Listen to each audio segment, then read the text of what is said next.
More LEGO Star Wars news and rumors are making their rounds as we have information on sets, GWPs, and potential sets that may no longer be happening. Starting off with the bad news with a set that many people were anticipating but may no longer be happening, and that is with the UTAT. Now there's obviously no official confirmation on this, as the set was a rumor and it was highly rumored to be a UTAT later this year with set 75413, which will come out in August with 813 pieces and $150.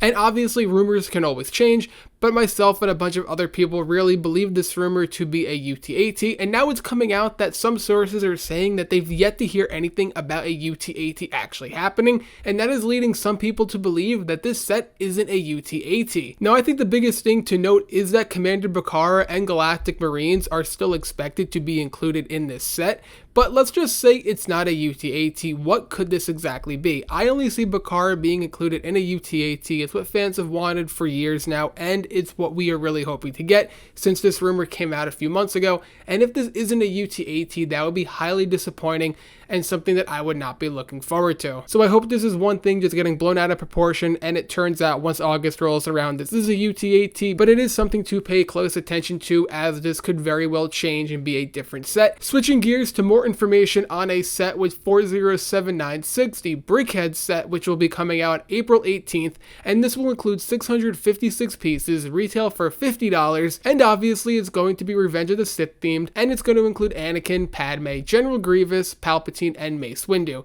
It's a bit disappointing that we aren't getting Obi-Wan included in this, but you know what? I am very excited for a General Grievous Brickheadz. As I am not the biggest Brickheadz fan, I am still excited for this. It's one of the greatest Star Wars movies ever made, and this should be a good seller, just like the Heroes of Endor Brickhead set and all the other Brickhead sets. And what I think are two of the more notable pieces of information will be starting out with set 40806, the Holiday AT-AT Walker, with 697 pieces, one minifig, and an October 1st release.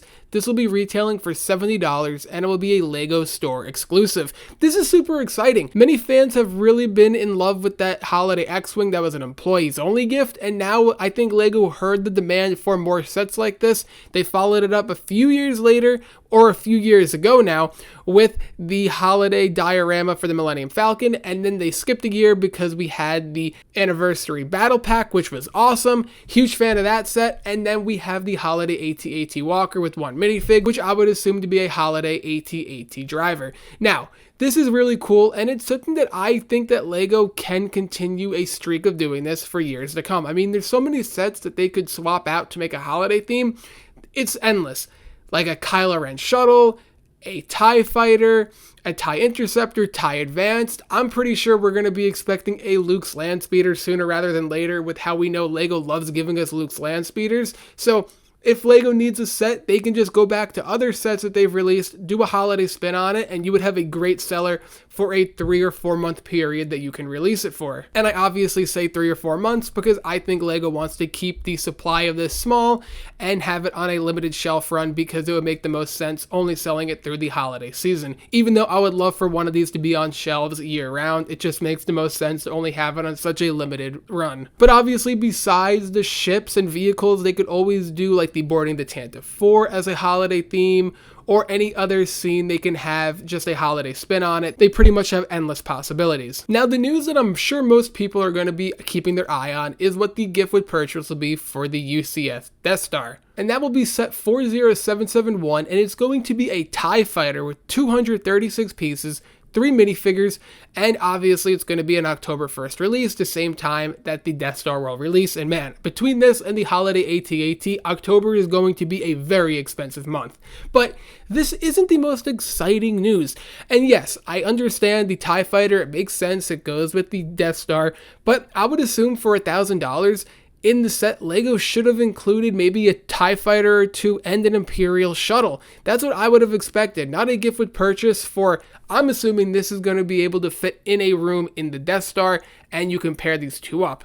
Now, if that was me, I would have already included this within the Death Star. I wouldn't make it, oh, go out on the first day, you get the set, and then you get this. I would have already had this included in the set. It would just make sense. Instead, I would have much rather seen the trend of the lightsaber hilts continue, and you can switch it up with something like it is their anniversary of episode 7, so why not give us a Kylo Ren lightsaber hilt? It would have just made a lot more sense rather than doing something that I feel should have already been included in a set for $1,000. Now, I am excited for this, and the 3 minifigs, I think 2 out of the 3 are pretty self-explanatory. With a TIE Fighter pilot, hopefully it's the UCS TIE Fighter pilot that we saw with the TIE Interceptor, and we will be getting a Stormtrooper. As far as the 3rd minifig, I'm really not sure what they will do. Will they give us a Gonk droid? Will they give us another type of droid? Or will they give us a character, an Imperial officer, or something that we wouldn't have expected and will be exclusive to this gift with purchase? If the 3rd minifig does turn out to be an exclusive fig only with this GWP, I think I will be a little bit easier on it rather than if it is just a droid or something that's not as cool. So I am really hoping that the minifigs at least are really cool. And you know, it's a downscaled TIE Fighter, so I'm not really expecting a whole lot, but I just feel for $1,000 when you go out and you spend that money, the gift with purchase should have been something a lot cooler than this, something that I really feel should have already been included within the Death Star. But either way, I'm still excited for it. I can't wait to see exactly what it's going to look like, as well as these other sets that we are still waiting on. October is already going to be an awesome month for LEGO with that Death Star, and then we have the holiday AT-AT Walker, and I am super excited for the rest of the year and to find out exactly if the UT-AT is going to be, in fact, the UT-AT, or if it will be something else.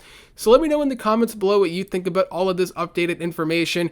Are you expecting the UT-AT to be the same, different, and what do you think it could be if it's not a UT-AT? What do you think about the GWP and the holiday AT-AT Walker? Let me know in the comments below. Don't forget to leave a like if you enjoyed the video, subscribe for more LEGO content, and I'll see you in the next one.